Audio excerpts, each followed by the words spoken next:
Yo, so a follow-up to yesterday, my buddy Tanner sent me a teaching by Mark Driscoll, Pastor Mark Driscoll, talking about the garden, talking about Adam and Eve, and he's just hitting these really gnarly points. He's making a point to marriage, for those who maybe don't understand that there's truly we're not wrestling against flesh and blood, but principalities of the dark. And from the beginning, the enemy attacked marriage, and we're kind of lying to ourselves if he thinks he's not attacking mine and yours and ours and those sorts of things, right? And he asks really good questions that are hitting. So yesterday I posted about 1 Corinthians, and it says, I aim to please others because I'm not just here to serve myself. I'm here to serve others. I don't do what's just best for me. I do what's best for those around. And so he talks about how the first recorded question in human history, which is crazy to think about for a second, is he asks man, where were you when all this went down, when Eve sinned and was misled by the serpent, and there's all kinds of deep teaching to be taken away there, and the shame and the hiding and the nakedness, and we're supposed to be about open and all that stuff, right? But he asks, where were you? And the implication is like, it's wild, because these are the teachings that I've been learning in the Living Waters material about masculinity and femininity, and what is masculinity. And very simply put, it's initiative. It's taking action. It's seeing what needs to be done and doing it. It's knowing what's right and going out and getting that done, to love others well. So I pair this verse of 1 Corinthians of, I don't do what's just best for me, but what's best for others. And Mark Driscoll's question that aligns with God's question to man, like in another sense, it's, I gave you this gift of masculinity. It's a quality of me that is one of initiation and of serving and of loving.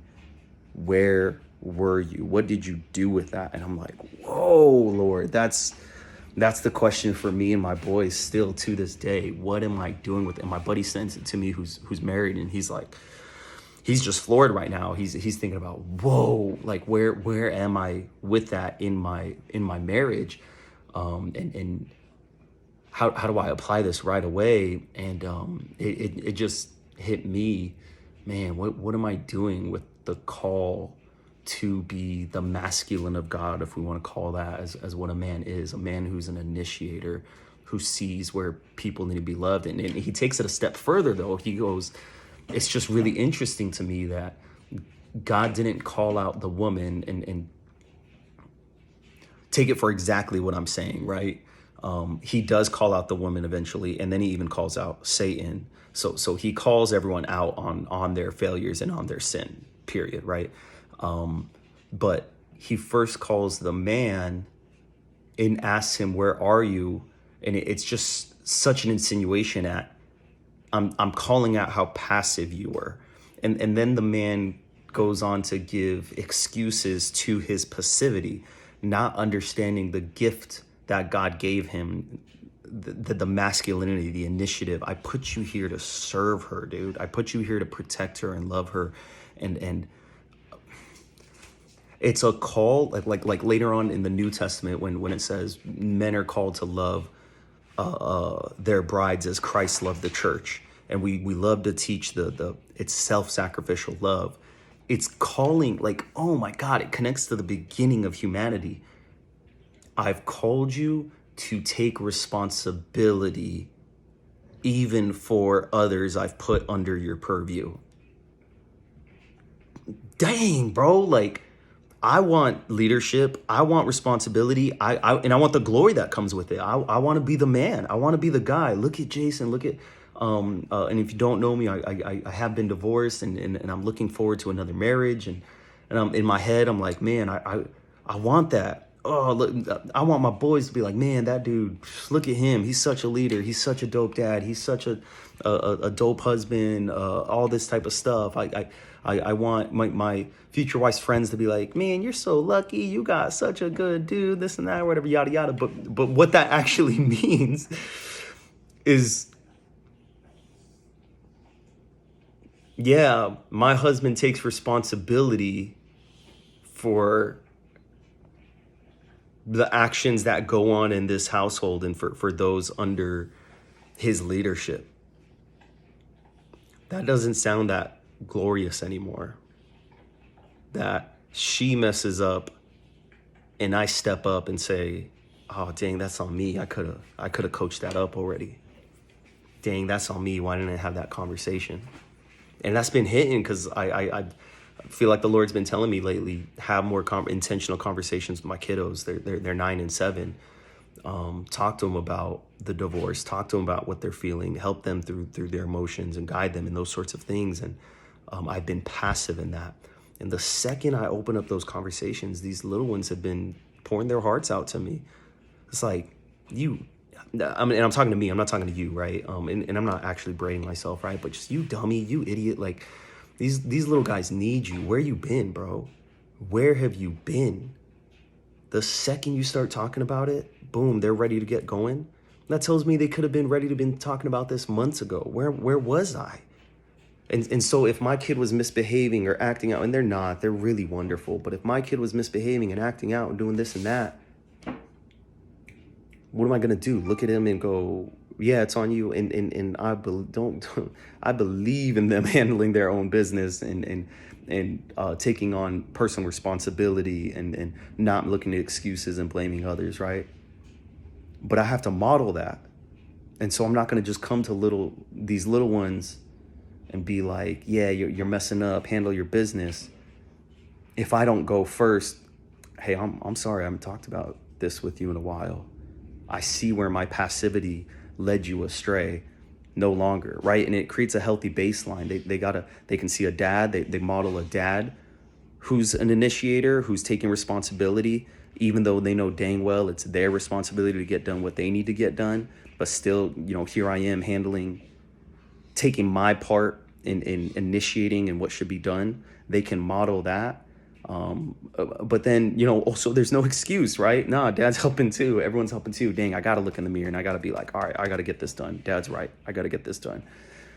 And so it's just a beautiful picture. It calls out, but it's not just a call out like of shame, right? Mark Driscoll talks about that a lot too. Like it's not like law, no grace. Like God is so much grace. It's genuinely exciting to me, genuinely. And if that sounds weird at first, because it's like, oh man, I just see all these gaps now in me where I'm passive, where I'm not loving others well, I'm not serving, where I'm not taking responsibility.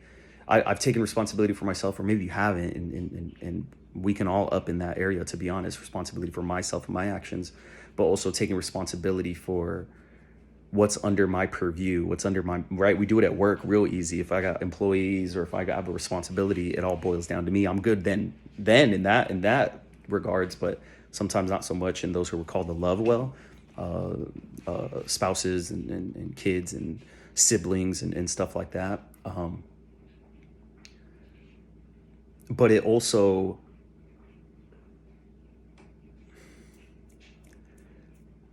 getting back to my original thought, it's very exciting, genuinely very exciting. Yes, it's a call out, but it's exciting because I start to think about, and I've already seen some of the fruits of it in just a few days. Like literally, I'm not capping. Just from last week when I started having more of those conversations, the conversations me and my kids have had every couple days about the topic of divorce, about how they're feeling, about the sadness, about the grief, about all that stuff. Dude, I'm getting really excited because these kids are going to be so much more emotionally healthy than had I not. It just excites me to think about the opportunity that lays before me. It's not a, let me shame you, you're not doing enough, you're a passive, weak man. Nah, that's again the voice of the enemy. That's not what God's voice sounds like. His is spurring me on to embrace the identity that he's given me. And this preaches to all kinds of other topics. So I'll just leave it at this. Man, if we don't agree with the identity that God's given me, I am a man, I'm made in the masculine of God, and that is an absolute wonderful gift. And I fully embrace the gift that it is. If I can't be there, I'm gonna have a lot of issues in my life, like in a lot of different areas, I need to come into agreement. When we say I identify with Christ, my identity is Christ and Christ alone. That's one way that it looks. I agree with who God created me to be as a man and what it means to be a man. And I don't mean get out of your head any toxic teaching you heard,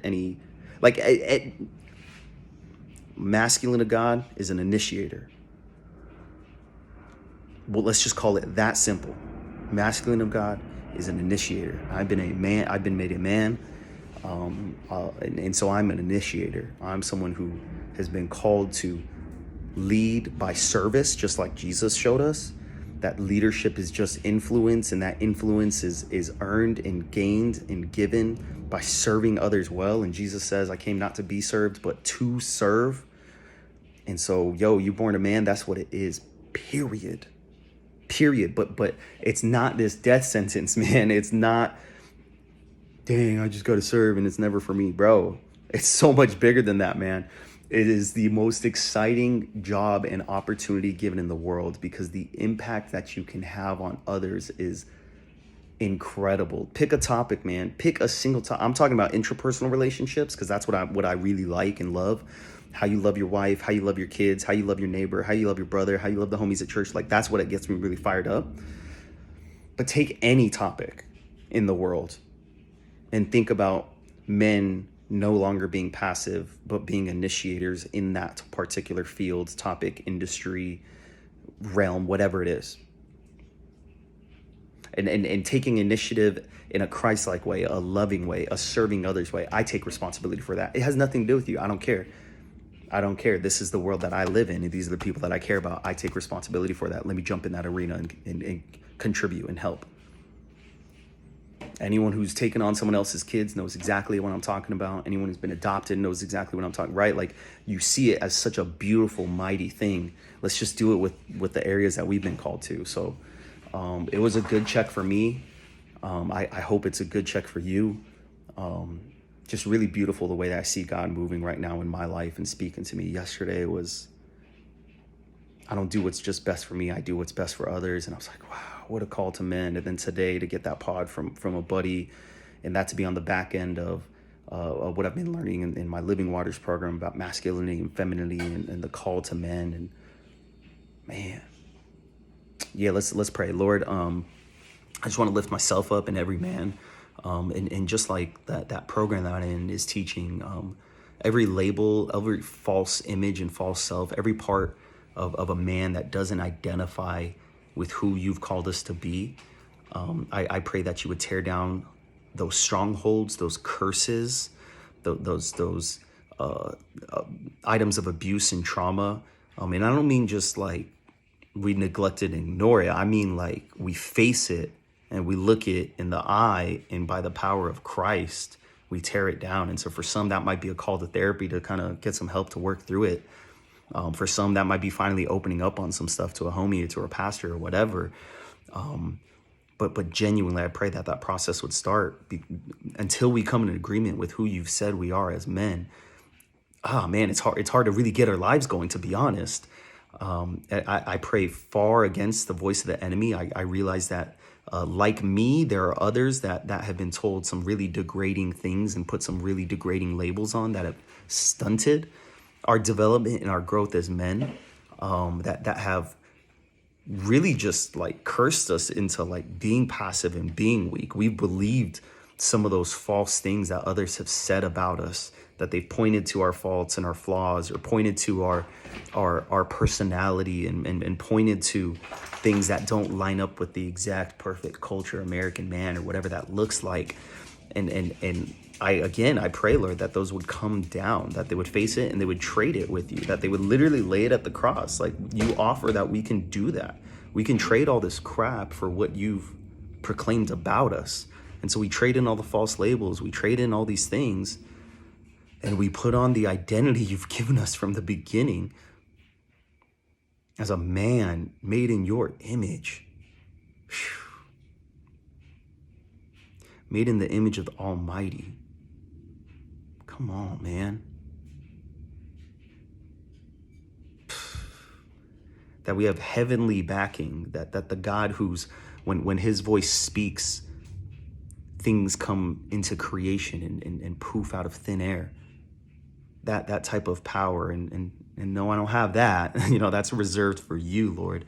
But you do let me borrow some of that your word says that even greater things than what Jesus did is offered and given to us. And I think for us, a lot of it comes out in our initiation of love, that we pair up and we assume that identity. We say, I'm going to start pursuing people in love. I'm going to start serving people really freaking well. I'm not going to sit around and not do any of that stuff. I will initiate and be a lover and servant of those around.